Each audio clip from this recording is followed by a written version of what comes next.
lai lai lao đồn đuôi để đàn taya sun lo ba răng siang loi tu o lung le ge mai sung kim lai ka ngai mang nghe thấy tôi đua lên đâu đang nuôi nuôi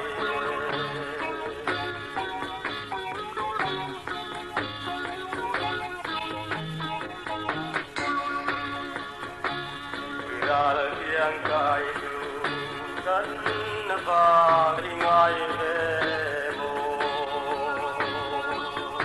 là vang đầm hằng lai in đầm lai ni do cần nuông măng nghe ô lung lê nghe mày lung kim lai cả ngay măng nghe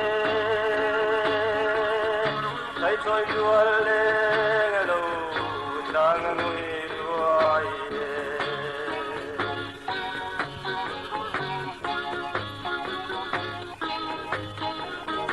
sau khi lên phía mina ô thằng ba na đất thân đầm du mi phi la mu cả đua mà thấy rồi đầm lại ra đua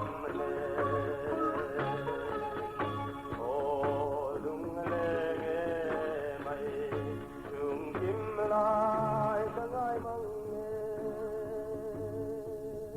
thấy tôi chúa